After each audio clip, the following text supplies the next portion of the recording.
Halo, selamat berjumpa kembali kawan-kawan. Tentunya di channel kesayangan kalian, Film Adrenalin, tempatnya film yang berdebarkan. Gimana kabar inti Pak Dewan? Sehat?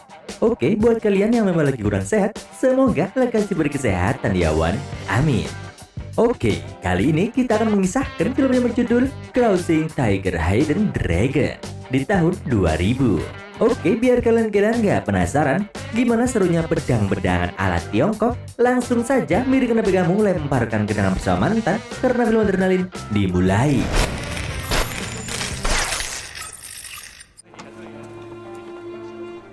Pada suatu hari, ada seorang laki-laki yang sedang berjalan menuju suatu tempat. Lelaki ini bernama Li Mubai. Dia akan menuju tempat kediaman seseorang yang bernama Sulin. Mereka ini kawan yang sudah lama tidak berjumpa. Yang ternyata mereka ini saling suka, Wan. Tapi mereka hanya memendam perasaannya saja. Setelah ketemu, mereka pun saling menanyakan kabar masing-masing. Sulin lalu tanya mengapa Li Mubai datang ke tempatnya. Li Mubai bercerita jika selama meditasi di Gunung Wulan, dia merasakan keheningan yang sangat mendalam, serta kesedihan yang tiada akhir. Walah, ngombal. Oke, karena alasan itulah akhirnya dia menyudahi meditasinya.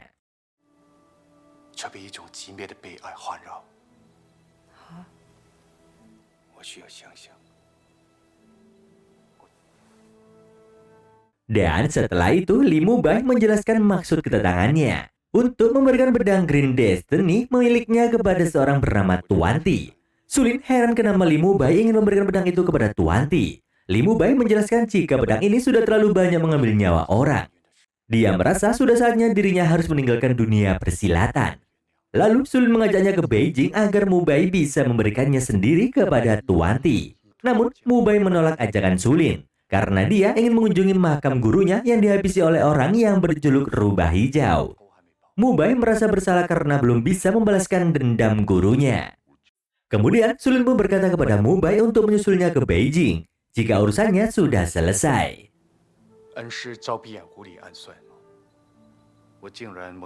Sulin lalu berangkat menuju Beijing, dan setelah menyelesaikan urusannya, dia lalu pergi ke kediaman Tuanti. Di saat itu, Tuanti menolak pemberian itu, karena pedang ini terlalu berharga untuk sebuah hadiah. Tuanti bilang, jika pedang ini hanya pantas dimiliki oleh pendekar besar seperti Li Mubai. Tapi Sulin menjelaskan bahwa Li Mubai akan memulai hidup baru dan akan meninggalkan semuanya termasuk pedang yang telah memberinya kejayaan. Pada akhirnya, Tuanti pun menerima barang itu hanya sebagai titipan.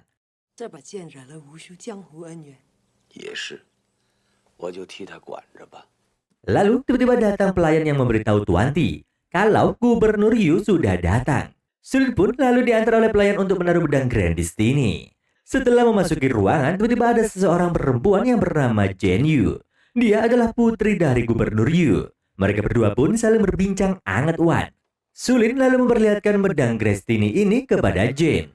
Jen pun bilang kalau saat masih kecil dia juga pernah berlatih pedang bersama para tentara di wilayah barat. Kemudian Jen mengatakan kalau dia merasa iri kepada Sulin. Karena sebagai pendekar, Sulin bisa bebas melakukan apapun yang dia mau. Namun Sulin menjawab jika tidak ada yang bebas melakukan apapun di dunia ini. Setiap orang memiliki aturan. Dan tanpa adanya aturan, mereka semua tidak akan bisa bertahan.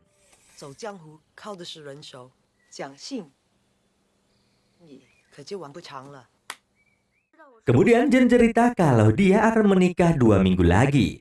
Namun selama ini dia bahkan belum pernah hidup seperti apa yang dia inginkan. Setelah dicurhati Jen, Sulin lalu ganti memperlihatkan pedang Destiny ini kepada Gubernur Yu. Sulin menjelaskan kepada Gubernur Yu bahwa pedang Destiny berumur 400 tahun dan sudah tidak ada lagi orang yang bisa membuatnya sekarang.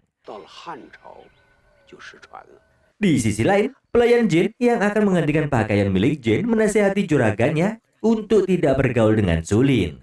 Tapi Jen menjawab kalau dia bebas bergaul dengan orang yang dia suka. Lalu bibi pelayan berpesan untuk tidak mengundang bahaya kepada keluarganya.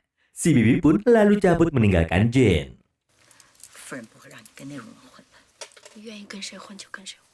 Di saat malam mulai sepi, ada seorang yang datang mencuri pedang Grand Destiny. Akan tetapi, kelakuan bejat orang ini bisa dipergoki oleh penjaga. Namun sayangnya, Dia dihajar oleh pencuri pedang itu.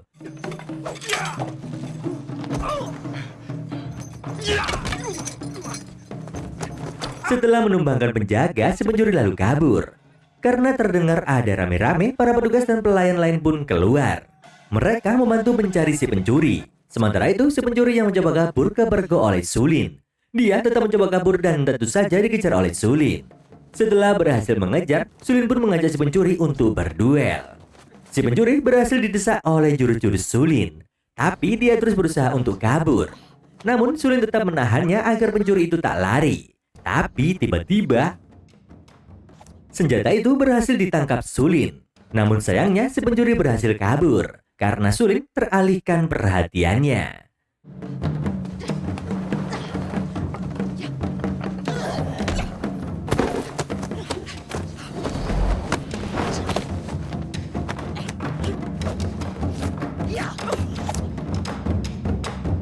Di keesokan pagi, Sulin dipanggil oleh Tuan Ti. Dan di saat itu, di sana sudah ada petugas Bo yang meyakini bahwa si pencuri berasal dari ruangan Gubernur Yu.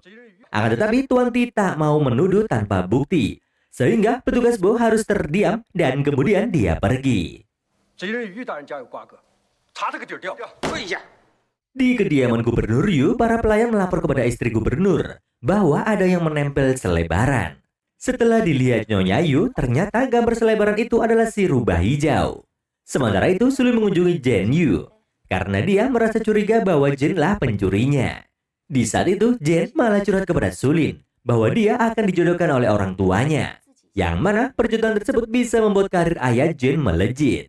Jen berharap bisa hidup seperti Sulin dan Li Mubai, di mana seorang pendekar pedang bisa menjalani hidup seperti yang mereka inginkan dan menikah dengan orang yang mereka cintai. 如果能跟鲁家联姻，对爹在北京大有好处。选择自己心爱的人，用自己的方式。 Malam pun tiba. Ada dua orang sedang memata-matai rumah Gubernur Yu. Kemudian mereka pergi. Tapi di saat mereka sampai di rumah, ternyata ada petugas Bo yang juga memata-matai rumah mereka. Sehingga mereka pun meringkus petugas Bo. Namun di pagi harinya mereka malah makan bersama. Petugas Bo lalu tanya mengapa mereka memata-matai rumah Gubernur Yu. Mereka pun menjawab jika mereka adalah anggota keamanan dari wilayah Kenju. Mereka mendengar jika rubah hijau bersembunyi di kediaman Gubernur Yu. Anggota keamanan Kenju ini punya dendam sendiri kepada rubah hijau karena telah menghabisi istrinya. Untuk itu dia berencana menangkap si rubah hijau. Namun di tengah obrolan mereka tiba-tiba saja isi surat di panah itu tertulis, "Kita selesaikan saja nanti malam di Bukit Kuning." Sementara itu, Li Mubai yang mendengar kabar gak enak tentang pedangnya sudah tiba di rumah Tuan Ti. Sulin lalu bercerita jika ada yang gak beres di rumah Gubernur Yu. Dia menemukan selebaran jika rubah hijau bersembunyi di sana. Mendengar itu, Li Mubai terkejut karena tak menyangka jika rubah hijau bersembunyi di Beijing. Akhirnya malam pun tiba. Anggota keamanan Kenju, kita sebut saja Brewok, sudah standby menunggu si rubah hijau.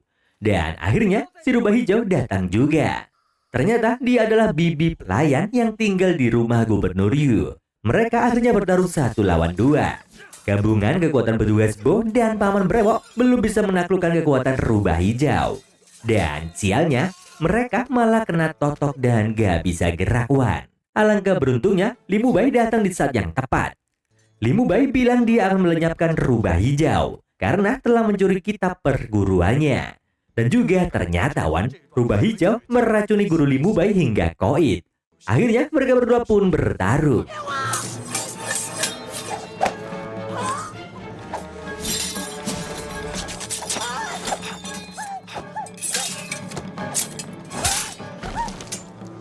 Ilmu pedang si rubah hijau yang bisa menaklukkan petugas Bo dan Brewok ternyata tak bisa mengungguli Li Mubai. Dia akhirnya harus mengaku kalah oleh ilmu Li Mubai.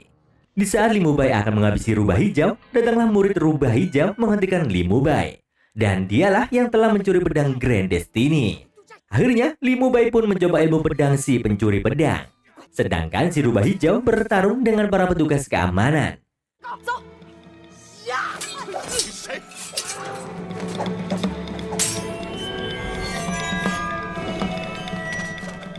Li Mubai terkejut karena si pencuri bisa menggunakan jurus Suan Piu, di mana si rubah hijau tak bisa melakukannya. Li Mubai pun mengira pasti mereka bukan guru dan murid.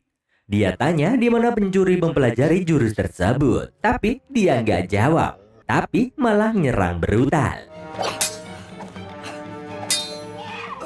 Setelah itu, rubah hijau ngajak si pencuri cabut. Dia juga menghabisi si brewok dengan melempar shuriken khas miliknya tepat di kepala si brewok. Di keesokan harinya, Tuanti mengumpulkan mereka dan bilang hal tersebut tak bisa dibiarkan karena telah memakan korban. Malam pun tiba. Si pencuri pedang datang lagi ke rumah Tuanti. Dia berencana mengembalikan pedang Grand Destiny yang dia ambil. Namun ternyata Li Mubai sudah menunggunya. Li Mubai langsung menghentikan si pencuri yang berusaha kabur darinya. Kata Li Mubai, sebenarnya si pencuri punya bakat, tapi dia belum bisa memahami arti dari kitab Wudang di perguruannya. Jika ingin mengetahui artinya, maka dia harus punya guru yang juga paham artinya. Si pencuri nggak respon sama sekali dan malah ngajak Li Mubai berantemuan. Lalu si pencuri itu kabur, namun Li Mubai sengaja membiarkannya dan tidak mengejarnya.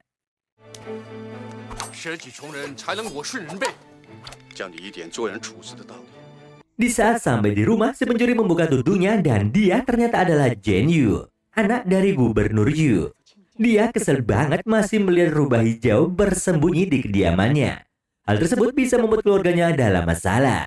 Rubah hijau malah cengengesan dan mengajak Jen Yu untuk pergi bersamanya jadi pendekar. Namun Jen menolaknya karena dia tak ingin jadi buronan seperti rubah hijau. Rubah hijau lalu cabut dan bilang jika Jen pasti mendapat banyak rintangan nantinya. Sementara itu, Li Mubai sedang berlatih menggunakan pedang Grand Destiny.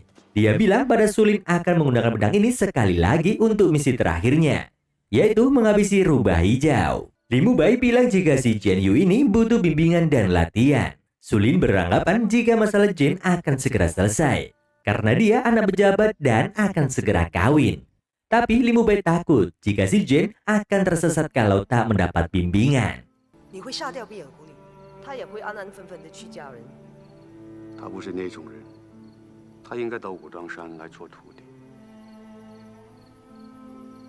Di sisi lain, di saat Jen tengah melamun ada seseorang yang masuk ke kamarnya. Dan orang ini bernama Lau.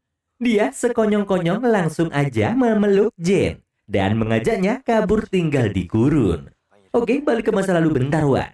Jen dan ibunya sedang dalam perjalanan dan berada di sebuah gurun. Rombongan Jen ini dihadang pemimpin perompak, yang mana pimpinannya adalah Lau. Lau berpesan kepada anak buahnya agar tidak melukai wanita dan anak-anak. Dia dan komplotannya langsung menggerebek rombongan Jen dan kemudian mengambil sisir Jen.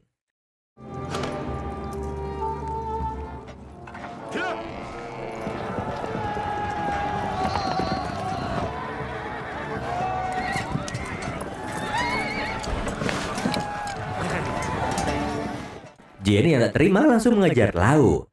Jen mengejarnya sampai ke tempat yang jauh. Jen meminta Lau mengembalikan sisirnya, tapi Lau tak mau. Si Jen lalu berusaha menyerang Lau. Lau pun menangkis serangan tombak Jen dan menariknya. Sehingga Jen terjatuh dari atas kuda dan pingsan Wan. Di saat terbangun, dia ternyata berada di persembunyian Lau. Lau lalu datang memberi Jen makanan. Dengan lahap, Jen memakannya sampai habis. Lalu Jen mengendap-endap dan langsung memukul Lau hingga pingsan. Dan dia akhirnya pun kabur. Jen lalu melarikan diri melewati gurun. Tapi dia tak tahu di mana jalan untuk pulang. Naasnya, Jen kehabisan tenaga dan pingsan kembali. Di saat terbangun, dia sudah berada di kediaman Lau lagi. Saat di tempat itu, Lau memperlakukan Jen dengan sangat baik. Mulai memberi makan setrika sampai menyiapkan air untuk mandi. Karena perlakuan Lau tersebut, Jen malah jatuh hati kepadanya. Namun setelah beberapa waktu mereka bersama, Lau pun menyuruh Jen untuk pulang. Lau tak ingin membawa lari anak perempuan orang. Dia ingin direstui seperti kebanyakan pengantin. Lalu Lau cerita tentang sebuah legenda, bahwa siapa saja yang berani melompat dari atas gunung, maka permintaannya akan dikabulkan Tuhan. Lalu mereka berjanji akan bertemu lagi suatu saat nanti. Itulah cerita pertemuan Jen dan Lau.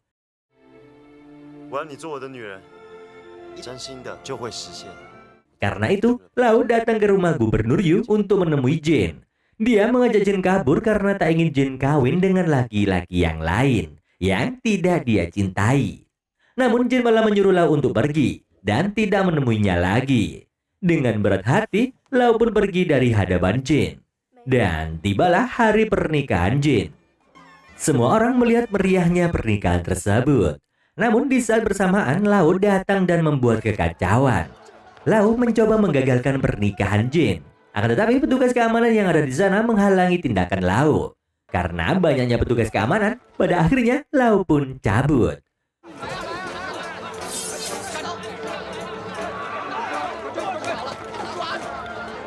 Di tengah pelariannya, Lau dihentikan oleh Li Mubai dan Sulin. Mereka menginterogasi Lau. Kenapa kok berbuat sedemikian nekatnya? Lau pun cerita bahwa dia dan Jin saling mencintai. Li Mubai yang kasihan kepada Lau akhirnya menyuruhnya pergi ke Gunung Wudang. Malam harinya ada kabar mengejutkan bahwa pedang Grand Destiny hilang lagi. Bersamaan dengan itu, Jin juga tak ada di rumah. Petugas Bo mendapat mandat dari Gubernur Yu untuk menyampaikan pesan bahwa Gubernur Yu meminta tolong Li Mubai untuk mencari putrinya. Pada akhirnya, Jin yang tengah menyamar jadi cowok, dia ditetangi dua pendekar. Mereka tanya kemana Jin akan pergi. Dengan melete, Jin bilang dia akan pergi kemana saja sesukanya, asalkan di sana ada keributan. Mendengar hal itu, para pendekar berencana mengajak Jin berduel. Namun sebelum itu, Jin langsung saja Jin menyabetkan pedang Grand Destiny ke senjata mereka, yang langsung jadi dua bagian. Melihat kejadian barusan, para pendekar hanya bisa melongo. Beberapa waktu setelahnya terjadi kejadian yang hampir sama. Jin yang sedang nongkrong di kedai didatangi banyak pendekar untuk beradu kanuragan. Mereka kesel banget sama Jin karena sikapnya sombong banget. Dalam pertarungan itu, Jin dengan enteng bisa menaklukkan para pendekar.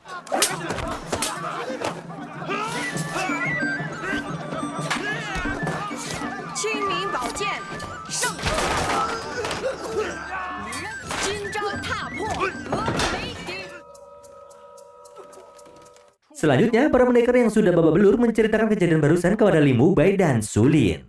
Mereka berdua lalu sampai di rumah Sulin. Sulin bilang pada membantunya bahwa Li Mubai akan menginap di rumahnya. Sulin meminta kepada bibi pembantu untuk disiapkan kamar buat Li Mubai. Beberapa saat kemudian, Jin datang ke rumah Sulin dan langsung memeluk Sulin. Dia curhat jika telah banyak membuat onar di dunia persilatan. Sulin lalu memberi nasihat agar Jin kembali kepada keluarganya. Namun Jin menolaknya dan malah menuduh Sulin bersekongkol untuk menangkapnya. Sulin menyangkal tuduhan Jin. Dia hanya memberikan opsi terbaik untuk sebuah kedamaian. Jin lalu memutuskan untuk meninggalkan Sulin karena tak sepaham dengannya. Sebelum pergi, Sulin bilang agar Jin mengembalikan pedang Grand Destiny. Namun alih-alih menurut, Jin malah berniat kabur dari sana. Sulin lalu menyuruh anak buahnya untuk menutup pintu dan mengajak Jin berduel. Dalam pertarungan itu, Sulin beberapa kali mengganti senjatanya karena tak mampu menaklukkan tajamnya pedang Grand Destiny. Meskipun begitu, Sulin tetap bisa mengungguli gerakan kanuragan Jin.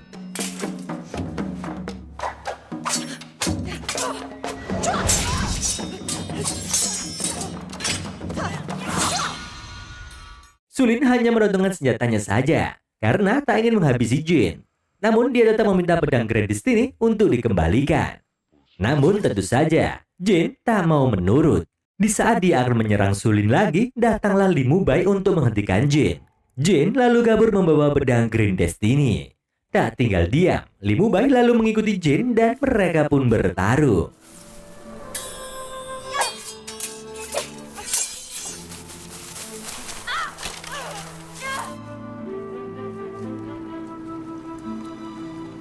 Di dalam pertarungan itu, Li Mubai berhasil mengambil pedang Grand Destiny dari tangan Jin. Li Mubai lalu membuang pedang tersebut ke dalam curug atau air terjun, karena Jin tak pantas memilikinya. Jin yang tak rela pedang tersebut hilang lalu berusaha untuk mengambilnya masuk ke dalam curug. Di saat itulah datang Rubah Hijau menyelamatkan Jin dari dalam curug. Dia meminta Jin untuk hidup bersamanya dan hidup bebas layaknya seorang pengembara. Lalu Rubah Hijau menyuruh Jin beristirahat. Namun di saat Rubah Hijau pergi, tiba-tiba datanglah Li Mubai. Jin yang sedang lemas mencoba melawan Li Mubai. Namun dia tak kuasa. Kondisi Jin yang seperti itu karena dia telah dibius oleh si rubah hijau. Li Mubai lalu mencoba menolong Jin dengan mengeluarkan bius dari dalam tubuhnya. Saat dalam kondisi seperti itu, datanglah Sulin dan petugas Bo ke tempat itu juga. Karena mengikuti jejak rubah hijau. Tak lama kemudian, rubah hijau datang dan menyerang mereka semua. Tapi Li Mubai membalikan serangan si rubah hijau. Sehingga dia terkapar terkena senjatanya sendiri. Akan tetapi, Li Mubai juga terkena jarum beracun dari rubah hijau. Melihat hal itu, Sulin bergegas tanya jenis racun apakah yang rubah hijau gunakan. Namun, si rubah hijau keburu pergi ke surga tanpa mau menjawab pertanyaan Sulin. Di tengah kegelisahan Sulin, tiba-tiba Jin menjawab bahwa jenis racun tersebut adalah yin ungu. Dia juga bisa membuat penawarnya karena telah belajar dari si rubah hijau. Akan tetapi dibutuhkan beberapa waktu untuk menemukan penawarnya. Dan juga Li Mubai hanya punya waktu selama 2 jam. Sebelum racun itu merenggut nyawanya. Waktu pun terus berlalu, namun Jin belum juga datang. Li Mubai lalu berpesan kata-kata wasiat bahwa dia sayang banget sama Sulin. Dan karena dia sudah tak kuat menahan racun dalam tubuhnya, akhirnya Li Mubai terjatuh di pangkuan Sulin. Di saat itulah Li Mubai menghembuskan nafas terakhirnya. Sulin hanya bisa menangis mendengar ucapan terakhir Li Mubai. Kemudian datanglah Jin yang membawa obat ramuannya. Dia terkejut melihat Li Mubai yang sudah wafat. Dia pun pasrah jika Sulin marah kepadanya dan mau menghabisinya. Akan tetapi, Sulin malah menyuruh Jin untuk menemukan Lao di Gunung Wudang. Sulin berpesan pada Jin agar dia bisa menjaga dirinya sendiri. Dan di akhir cerita, Jin pergi menemui Lao di Gunung Wudang. Dia meminta Lao mengingat ceritanya dahulu yaitu melompat dari atas gunung. Jin lalu meminta Lao membuat suatu keinginan. Lao pun meminta dirinya dan Jin bisa hidup bersama di gurun lagi. Namun dalam permintaan Lao itu, Jin melompat dari atas gunung dan tamat. Hada-haduan, set ending lagi. Film yang paling Maman gak suka ya ending yang kayak gini. Ya udah deh, toh cuman film. Seperti biasa, buat kalian yang pengen request film untuk diulas, langsung saja coret-coret di bawah Yowan.